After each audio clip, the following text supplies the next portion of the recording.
I've been a truck driver for 20 years, hauling everything from frozen food to heavy machinery across state lines.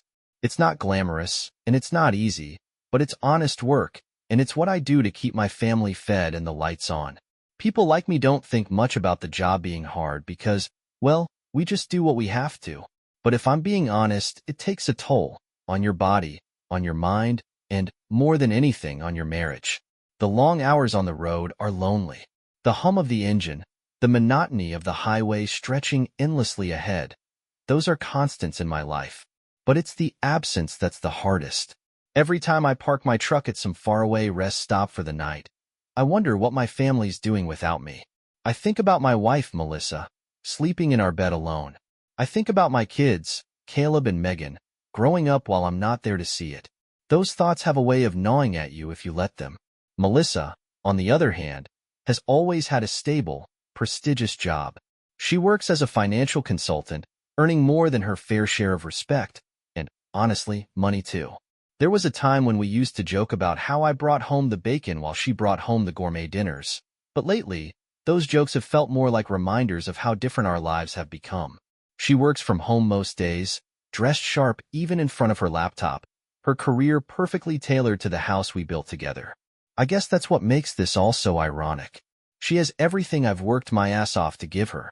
A beautiful home, a loving family, a life most people would envy.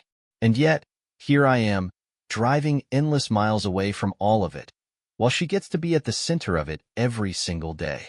We've had our arguments about it, of course. Melissa's brought up the fact that my job takes me away from the family too often. She says it's hard being the one to juggle the kids, the house, and the holidays while I'm out on the road.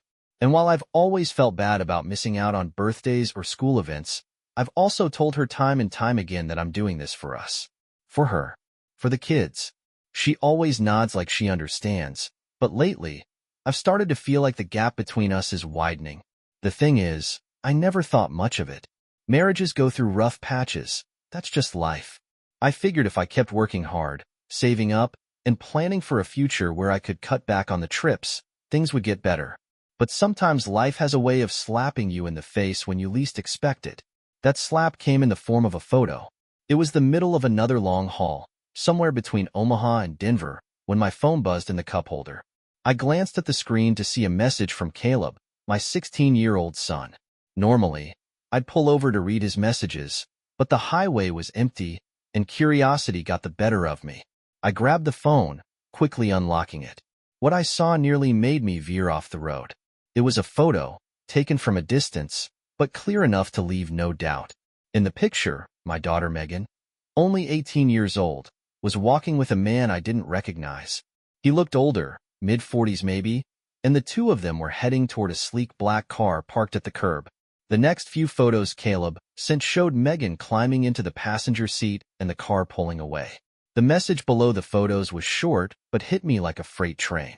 Dad, I've been following her like you said. This isn't the first time. Thought you should know. A million thoughts ran through my mind. First, I wanted to scream. At Megan. At this guy. At myself for not being there. Then the questions came. Who the hell was this man? What was Megan doing with him? And how could I have missed the signs? My hands gripped the steering wheel so tightly that my knuckles turned white. I called Caleb immediately. He picked up on the first ring, his voice steady but edged with concern. Dad, he said. I didn't know if I should say anything, but she's been sneaking out a lot.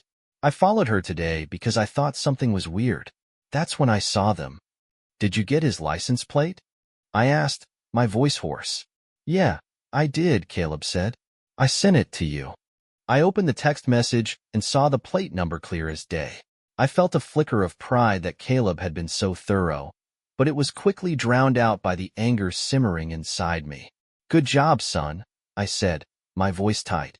Stay out of this for now. I'll handle it. But the nightmare wasn't over. An hour later, as I pushed my rig through the endless stretch of highway, my phone buzzed again. This time, it was another message from Caleb. My stomach dropped as I opened it. It was a photo. My daughter Megan wasn't in this one. No, this time it was Melissa, my wife. She was sitting on a couch in our living room, laughing with the same man I'd just seen with Megan.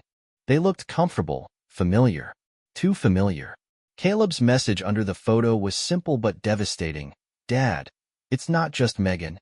I think Mom's involved with him too. I'm sorry. For a moment, the world seemed to tilt on its axis. My mind couldn't process what I was seeing. Melissa? My wife? The woman I'd loved, supported, and built a life with? It didn't make sense. But the more I stared at the photo, the more undeniable it became. The man wasn't just some stranger. He was in my house, sitting on my couch, with my wife and my daughter. Rage boiled up inside me, hot and uncontrollable. I pulled my truck over to the side of the highway, slamming on the brakes so hard that the tires screeched against the pavement. My hands shook as I tried to steady myself, but the image of that photo burned into my mind like a brand. I had to go home. Now. I grabbed my phone, my fingers flying over the screen as I called my dispatcher. I can't finish this haul, I said, my voice trembling with suppressed fury. Family emergency. You'll have to find someone else to cover it. The dispatcher started to argue, but I didn't care. I hung up, threw the truck into gear, and turned it around. I didn't care how many hours it would take or how much trouble I'd be in for abandoning the job. All I cared about was getting back to my family and confronting Melissa about what the hell was going on. As the miles rolled by, my anger grew, fueled by the betrayal I felt from every angle. My wife, my daughter, and this man, whoever he was, who had wormed his way into the life I'd worked so hard to build. I didn't know what I would do when I got there, but one thing was certain. Nothing would ever be the same again. The drive home felt like a punishment. The highway stretched endlessly ahead, every mile dragging my anger and disbelief deeper into my chest. The photo Caleb sent wouldn't leave my mind. Melissa laughing with that man on our couch, the same man Megan had been seen with. My hands gripped the steering wheel until my knuckles turned white, and the hum of the truck's engine seemed to echo the storm brewing inside me. I'd spent years on the road, working myself to the bone to give Melissa and the kids a life I thought they deserved. And while I was out there pushing through long nights and endless miles, this was happening. My wife, the woman I had trusted with everything, had betrayed me. Not just me, but our family, our home. It felt like a dagger straight to the heart, and I didn't know if I would ever recover from the blow. When I finally pulled into our driveway, the house looked deceptively serene. The porch light was on, glowing softly in the dark, and the curtains were drawn. Through the living room window, I could see Melissa sitting on the couch, her laptop glowing on the coffee table in front of her. For a brief moment, I wondered if I was wrong. If maybe Caleb had misunderstood something, if I had misunderstood something. But then I remembered the photos. I remembered the way Melissa had looked at that man, her posture relaxed, her smile too warm, too familiar. My stomach churned as the anger reignited, burning through any hesitation. I killed the engine and climbed out of the truck, slamming the door harder than I meant to. The gravel crunched under my boots as I marched toward the door, my heart pounding so hard I could feel it in my ears. When I reached the front door, I didn't bother fumbling for my keys. I opened it with the same force as my rage, the door swinging wide as I stepped inside. Melissa looked up, startled. Her eyes widened, and for a split second, I saw something flicker across her face. Fear, maybe, or guilt. "Jake," she said, her voice unsure. "What are you doing here? I thought you weren't coming back until next week." I dropped my bag by the door, crossing my arms as I stared at her. "Plans changed," I said flatly, my tone sharp enough to cut glass. "Where are the kids?" "They're upstairs," she said, closing her laptop and sitting up straighter. "Jake, what's going on? You look... What's going on?" I interrupted, my voice rising. "That's what I'd like to know, Melissa. Who's the guy?" Her face froze, her expression carefully blank. "What are you talking about?" she said slowly. "You know exactly who I'm talking about," I snapped, stepping closer. "The man Caleb saw Megan with. The man Caleb saw in this house. With you." Her lips parted as she took in my words, and the color drained from her face. For a moment, she didn't say anything, and the silence was deafening. Then she buried her face in her hands, her shoulders trembling. "Jake," she said, her voice muffled and shaking. I can explain." "Then explain," I demanded, my anger bubbling just below the surface. Because right now, it looks like you've been sneaking around behind my back. She raised her head, her cheeks streaked with tears. His name is Ethan, she said quietly. He's Megan's boyfriend. I blinked, caught off guard. Boyfriend? I repeated, my voice dripping with disbelief. That man is old enough to be her father. I know, Melissa said, her voice cracking. I tried to stop it, Jake. I told her it wasn't right, but she wouldn't listen. She thinks she's in love with him. The word love felt like poison. I clenched my fists, trying to keep my temper in check. And what about you? I asked, my voice cold. What's your excuse? Her breath hitched, and for a moment, she looked like she might deny it. But then she shook her head, her shoulders slumping. It wasn't supposed to happen, she whispered. It was a mistake. A mistake? I said, my voice rising again. You call letting another man into my house, a man who's sleeping with my daughter, a mistake? She flinched at my words, fresh tears spilling down her face. I didn't mean for it to go this far, she said, her voice trembling. He was charming, and I was lonely. You're always gone, Jake. And when you're here, it's like you're not really here. I felt invisible. Invisible? I repeated, my anger boiling over. I've been breaking my back on the road for this family, for you, and you have the audacity to say you felt invisible? Do you have any idea how many nights I've spent staring at the road, wishing I was home with you and the kids? She sobbed, her hands trembling as she reached for me. Jake, I'm so sorry. I never wanted to hurt you. I didn't think. No, you didn't think, I said, stepping back. You didn't think about me, or the kids, or what this would do to us. You didn't think about anything except yourself? For a moment, the room was silent except for Melissa's quiet sobs. I wanted to believe her. I wanted to think that this was just a terrible mistake, that somehow we could fix it. But the image of Ethan, of him with Melissa, of him with Megan, was burned into my mind, and I couldn't shake it. I don't even know who you are anymore, I said finally, my voice hollow. You've betrayed me, and you've betrayed this family. How am I supposed to come back from that? Jake, please, she begged, her voice breaking. Don't throw this away. Don't throw us away. I'm not the one who threw it away, I said, my voice cold. You did. I turned and walked out the door, the cool night air hitting me like a slap. My mind was spinning, my chest tight with a mix of anger and heartbreak. I didn't know where I was going or what I was going to do, but I knew I couldn't stay in that house, not with her, not after everything. As I climbed into my truck and started the engine, I stared at the house one last time.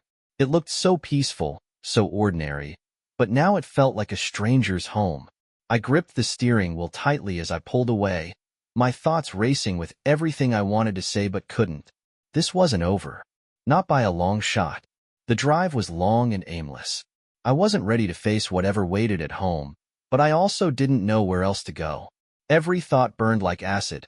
Melissa's betrayal, Megan's relationship with a man old enough to be her father, and the sheer audacity of Ethan's presence in my house. The weight of it all pressed down on me, and for the first time in years, I felt like I was breaking. Eventually, I found myself at a truck stop diner. The fluorescent lights buzzed faintly as I slid into a booth near the window, nursing a cup of coffee that tasted more like burnt water. The waitress smiled politely, but I barely noticed. My mind was miles away, trapped in a loop of anger and confusion. I don't know how long I sat there, staring out at the parking lot, when my phone buzzed in my pocket. For a moment, I thought about ignoring it, but habit got the better of me. I pulled it out and glanced at the screen. It was Caleb. Dad, I think you need to see this, the message read. Attached was another photo. My stomach clenched as I opened it. The image was blurry, taken from a distance, but it was unmistakable.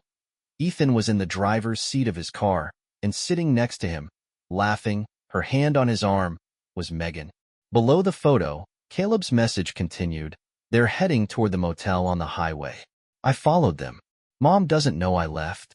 A motel? My hands shook as I stared at the screen. The thought of Ethan being with Megan in a place like that made my blood boil. This wasn't just some fling. This man was preying on my daughter. And Melissa?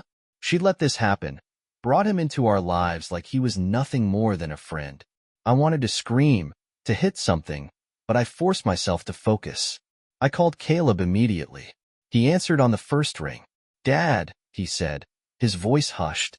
"I'm parked across the street. They went inside about 5 minutes ago." "Don't go anywhere near them," I said firmly. "I'm on my way." "Okay," he said. "But, Dad, I think Mom might be here too." The words hit me like a freight train. "What?" I asked, gripping the phone so tightly I thought it might shatter. "I'm not sure," Caleb said, "but there's a car here that looks just like hers." I thought it was a coincidence, but I don't know. A new kind of dread settled in my chest. If Melissa was at that motel too, then this wasn't just about Megan. This was something darker, more twisted than I'd let myself imagine. "Stay put," I told Caleb. "I'll be there soon." It took me less than 15 minutes to reach the motel, but it felt like an eternity. As I pulled into the parking lot, I spotted Caleb's car parked discreetly across the street. He waved at me from the driver's seat, his expression anxious. I parked next to him and rolled down my window. "Which room?" I asked. "Third door on the right," he said, pointing toward a row of dingy rooms with peeling paint. "That's where Ethan and Megan went." "And Mom?" I asked, my voice tight. Caleb hesitated, then nodded toward the far side of the lot. "Her car's parked over there. I haven't seen her, but—" I didn't wait for him to finish. My heart was pounding as I climbed out of my truck and walked toward the motel. The third door on the right loomed ahead like a dark promise, but before I reached it, I heard a voice I recognized all too well. "Melissa." I froze, turning toward the sound. She was standing near the edge of the parking lot, her back to me, talking on the phone. Her voice was low, almost frantic, but I couldn't make out the words. My anger flared, and before I could stop myself, I marched toward her. "Melissa!" I barked, my voice echoing through the quiet lot. She spun around, her face paling when she saw me. "Jake," she said, her voice trembling. "What are you doing here?" "I could ask you the same thing," I snapped. "What the hell are you doing at a motel in the middle of nowhere? Don't bother lying." Caleb told me everything. Her mouth opened and closed, but no words came out. She looked trapped, like a deer caught in headlights. Jake, it's not what you think," she said finally. "Really?" I said, my voice dripping with sarcasm. "Because it looks like you're covering for Ethan while he's shacking up with our daughter." Her eyes widened, and for a moment, I thought she might deny it. But then she said something I wasn't expecting. "It's not Megan he's with," she said, her voice barely above a whisper. "It's me." The world seemed to tilt around me. For a moment, I couldn't breathe, couldn't think. Her words hung in the air like a grenade waiting to explode. "What?" I said, my voice shaking. "It's me," she repeated, tears streaming down her face. "Jake, I didn't mean for this to happen. I didn't want it to happen. But what?" I roared, stepping closer. "You're sleeping with him? The same man who's been grooming our daughter?" Melissa flinched, her shoulders trembling. "He wasn't grooming her," she said quickly. "That was just a cover. He wanted to spend time with me without you knowing. I thought it would make it less suspicious." The sheer audacity of her words made my vision blur with rage. "Less suspicious?" I spat. "You used our daughter as a cover for your affair?" "I was trying to protect you," she cried, her voice breaking. "I didn't want you to find out this way. I didn't want you to get hurt." "Hurt?" I said, my voice rising. "You think this is about me getting hurt? You've destroyed our family, Melissa. You've betrayed everything we've built." In that moment, something inside me snapped. I turned away from her, heading straight for the third door on the right. I didn't care what I'd find or what would happen next. All I knew was that Ethan wasn't going to walk away from this unscathed. I didn't look back at Melissa as I approached the motel room door. Her pleading voice called after me, but I tuned it out, the pounding of my heart and the surge of adrenaline drowning out everything else. Every step I took felt like it carried the weight of years of betrayal, lies, and frustration. This wasn't just about Ethan anymore. It was about the wreckage of my family and the answers I needed. When I reached the door, I didn't knock. I didn't wait. My fist slammed into it with all the force I could muster, and the sound echoed through the quiet motel parking lot. "Ethan!" I shouted, my voice raw. "Open the damn door." The shuffle of movement inside made my blood boil. I heard muffled voices, a man's and a woman's, but I couldn't make out the words. I raised my fist to pound on the door again when it creaked open just a few inches. There he was, the man who had invaded my life, standing there with an expression that tried, and failed, to look calm. "Jake," he said, his voice low and measured. "I think we should talk." "Talk?" I growled, shoving the door open. "You think there's anything left to talk about?" I stormed into the room, my eyes scanning it for any sign of Megan. The sight of her wasn't what greeted me, though. Instead, the room was eerily tidy, with Melissa's purse sitting on the nightstand and an empty wine glass on the small table by the window. My fists clenched at the sight. "Where is she?" I demanded, turning to face Ethan. "Where's Megan?" Ethan shook his head, holding up his hands in mock surrender. "Jake, you've got it wrong. Megan's not here. This has nothing to do with her." "Nothing to do with her?" I roared, taking a step closer. "You've been using my daughter as a cover for your affair with my wife. And now you want to stand here and act innocent?" His calm facade cracked, and for the first time, I saw a flicker of fear in his eyes. "Listen, Jake," he said, his voice faltering. "I didn't mean for this to happen. Melissa and I—" "Don't you dare say her name," I snapped, cutting him off. "You don't get to stand here and justify what you've done. You've been in my house, around my kids, pretending to be someone we could trust. And the whole time, you were betraying me." Melissa appeared in the doorway, her face pale and tear-streaked. "Jake, please," she said, her voice trembling.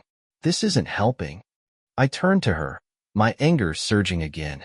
"You don't get to tell me what's helping, Melissa," I said sharply. "You've destroyed this family, and for what? For him?" Her lower lip quivered, and she looked down, unable to meet my gaze. "I made a mistake," she whispered. "A mistake?" I repeated, my voice dripping with disbelief. "This isn't a mistake, Melissa. A mistake is forgetting someone's birthday or burning dinner. What you've done, what both of you have done, is deliberate. You didn't just betray me. You betrayed Caleb, Megan, everyone." Ethan stepped forward, trying to insert himself into the conversation. "Jake, I think you should calm down. We're all adults here." "Adults?" I snapped, turning on him. "You think this is what adults do? Sneak around behind someone's back, destroy a family, and hide behind excuses? You don't know the first thing about being an adult." Before I realized what I was doing, my fist connected with his jaw, sending him stumbling back into the dresser. Melissa screamed, rushing to his side as he groaned, clutching his face. I stood there, my chest heaving, my hand throbbing, but I didn't regret it. Not for a second. "Jake!" Melissa shouted, her voice rising in panic. "What are you doing? Stop!" I pointed at her, my hand shaking. "You don't get to defend him, Melissa. Not after everything." Ethan pushed himself upright, wiping blood from the corner of his mouth. "I should call the cops," he muttered, glaring at me. I laughed bitterly. "Go ahead. Call them. Tell them what? That the husband of the woman you've been screwing finally caught up to you?" Ethan didn't say anything, his gaze darting between me and Melissa. The silence in the room was suffocating, and I could feel the weight of everything pressing down on me. My family, my marriage, my kids. It all felt like it was slipping through my fingers, and I didn't know how to stop it. I turned back to Melissa, my voice quieter but no less intense. "You've destroyed us," I said. "Do you even realize that? Do you even care?" Tears streamed down her face as she nodded. "I do care," she said, her voice breaking. "Jake, I'm so sorry. I never wanted this to happen. I never wanted to hurt you." "But you did," I said simply. "You hurt me, and you hurt Caleb and Megan. And for what? For him?" I gestured toward Ethan, who was still nursing his bruised jaw.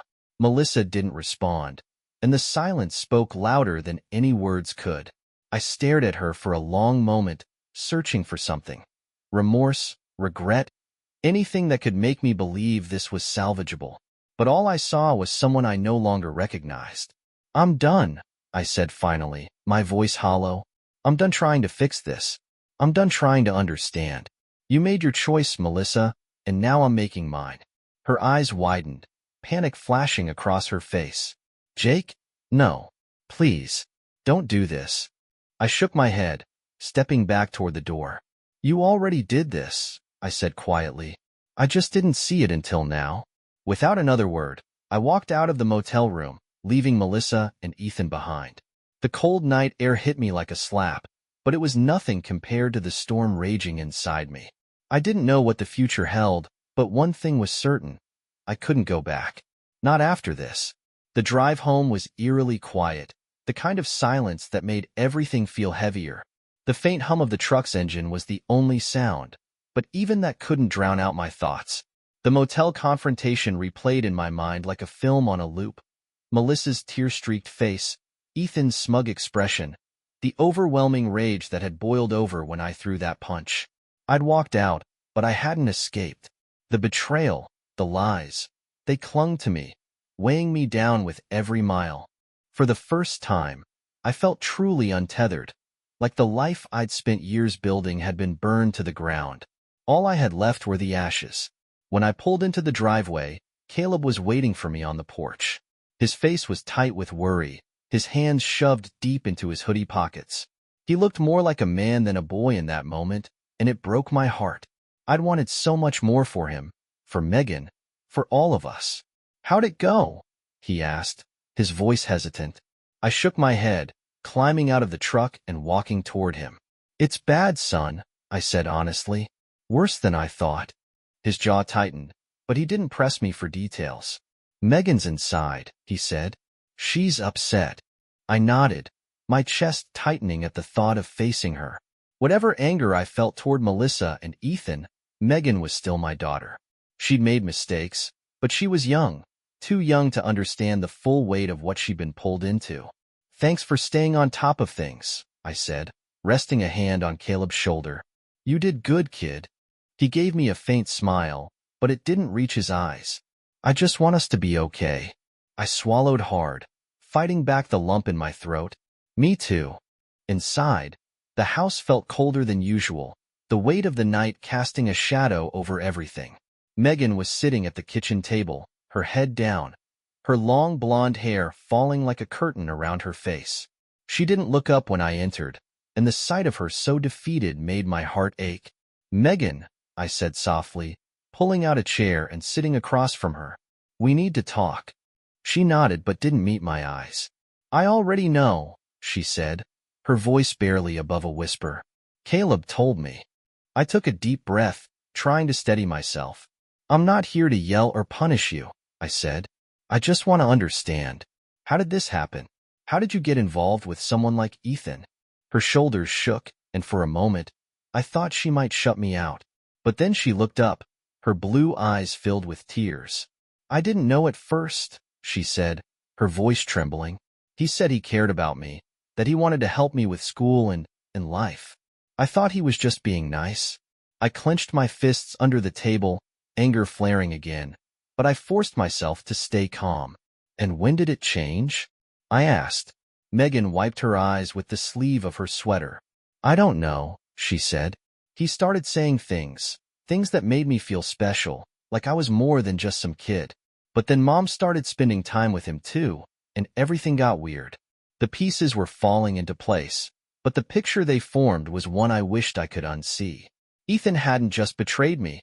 He'd manipulated my family, preying on Megan's naivety and exploiting Melissa's loneliness.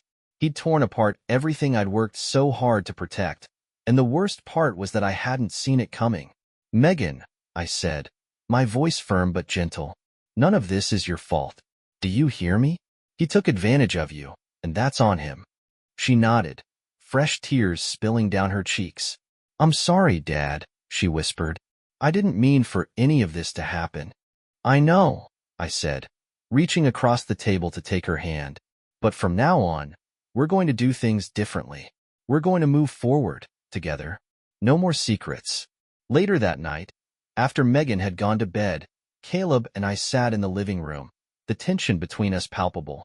He'd been strong through all of this, but I could see the cracks forming, the weight of everything taking its toll. "What happens now?" he asked, breaking the silence. I leaned back in the chair, staring at the ceiling. "I don't know," I admitted. "But I do know one thing. I can't stay here. Not with her." "You're leaving?" he asked, his voice tight. "Not you and Megan," I said quickly. "But your mom and I. This marriage is over. There's no coming back from this."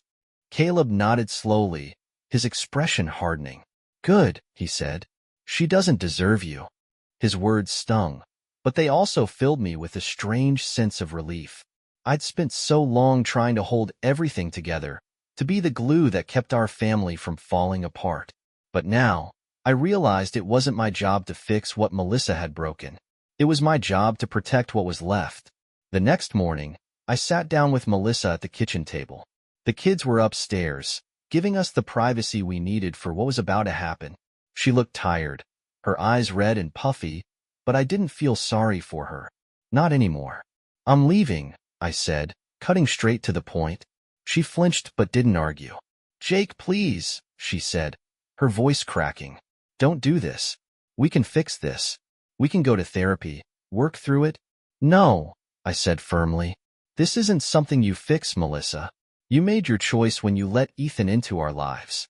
And now I'm making mine." Tears streamed down her face, but I didn't let them sway me. "I'll stay close," I said, "for the kids.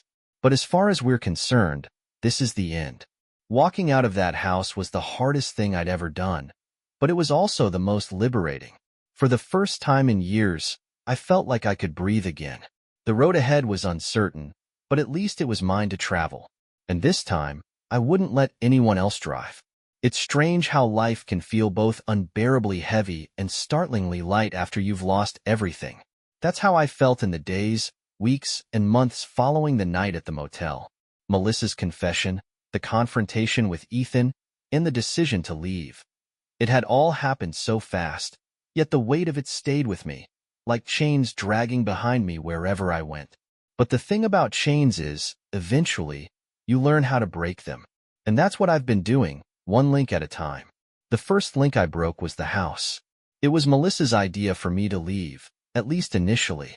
She thought I needed time to cool off, but I knew better. I couldn't live there, not with the memories etched into every corner. The laughter we'd shared, the fights, the moments of quiet intimacy that had once defined our marriage. It was all poison now, tainted by betrayal. I found a small house not far from town. It wasn't much, a fixer-upper with peeling paint and a yard that needed more care than I had the energy to give. But it was mine. The first few nights there were hard. The silence was oppressive, the kind that amplifies every thought until they're too loud to bear. I'd lie awake staring at the ceiling, replaying the same scenes over and over. Melissa's tears, Ethan's smirk, Caleb's worried eyes. But then something shifted. Slowly, the quiet became comforting. I started to enjoy the solitude, the way the house felt like a blank slate, unburdened by the ghosts of my past. I painted the walls, fixed the leaky sink, and even started a small vegetable garden out back. It wasn't much, but it was enough to feel like I was building something new. Megan took the longest to come around. After everything that happened, she retreated into herself, shutting me and everyone else out. At first, I didn't know how to reach her. Every time I tried to talk to her about Ethan, about what he'd done, she would shut down completely, her face a mask of guilt and shame. One evening, about 6 months after I left, she came to visit me. It was the first time she'd been to the new house, and she looked nervous as she stood in the doorway, her hands fidgeting with the strap of her bag. "Hey, Dad," she said, her voice soft. "Hey, kid," I said, stepping aside to let her in. "Come on in. I was just making some dinner." She followed me into the kitchen, where I had a pot of chili simmering on the stove. She sat at the small table by the window, her eyes scanning the room as if trying to get a sense of who I'd become in my new life. "This place is nice," she said after a while. "Smaller than the old house, but cozy." "Thanks," I said, stirring the chili. It's a work in progress, but it's home. She nodded, and for a while, we just sat in silence, the sound of the bubbling chili filling the space between us. Finally, she spoke. I wanted to say I'm sorry, she said, her voice trembling. For everything. For Ethan. For not seeing who he really was. I turned to face her, my chest tightening at the sight of tears in her eyes. Megan, none of this is your fault, I said gently. Ethan was a predator. He manipulated you. And your mom. That's on him, not you. She wiped her eyes with the sleeve of her sweater, nodding. I know, but I still feel guilty. Like I let him destroy our family. I walked over and placed a hand on her shoulder. He didn't destroy our family, Megan. He tried, but we're still here. We're still a family, no matter what. Caleb, on the other hand, handled everything with a quiet strength that amazed me. He'd always been mature for his age, but after the motel incident, he seemed to grow up overnight. He was my rock during those first few months, always checking in on me, making sure I was eating, sleeping, taking care of myself. You're the only dad I've got, he said one night as we worked on his truck in my driveway. I'm not letting you fall apart. That moment stuck with me. It reminded me that even when everything feels like it's crumbling, there are people worth holding on to, worth fighting for. Melissa and I eventually finalized the divorce. It wasn't a messy process, but it wasn't easy either. She tried to apologize, to explain herself, but I wasn't interested in hearing it. Her words felt hollow, like she was more concerned with easing her own guilt than making amends. We split custody of the kids, though Caleb spent more time with me than with her. Megan divided her time evenly, trying to keep the peace. I heard through the grapevine that Melissa tried to make things work with Ethan, but it didn't last long. I didn't care enough to ask for details. She made her choice and I made mine. The biggest change in my life came about a year after the divorce, when I decided to leave long-haul trucking. It wasn't an easy decision. Driving had been my livelihood for over 2 decades, but it was time. I'd missed too much of my kids' lives, too many birthdays and milestones. I didn't want to miss anything else. I found a job at a local distribution center, driving shorter routes that allowed me to be home every night. The pay wasn't as good, but it was enough. And more importantly, it gave me the chance to rebuild the relationships that mattered most. These days, life is quieter, simpler. Caleb is off at college, studying to become an engineer, and Megan is working toward a degree in social work. She says she wants to help kids who've been through what she has, and I couldn't be prouder. I still think about the past sometimes, about Melissa, about Ethan, about the life I thought I'd have. But those thoughts don't carry the same weight they used to. They're like shadows on a sunny day, always there but no longer overwhelming. I've learned that healing isn't about forgetting. It's about learning to live with the scars, to carry them without letting them define you. I've learned that family isn't about perfection. It's about showing up, even when it's hard. And I've learned that sometimes, the hardest thing you can do is let go of the life you thought you wanted and embrace the one you have. The road ahead is still uncertain, but for the first time in years, I feel like I'm moving in the right direction. And that's enough.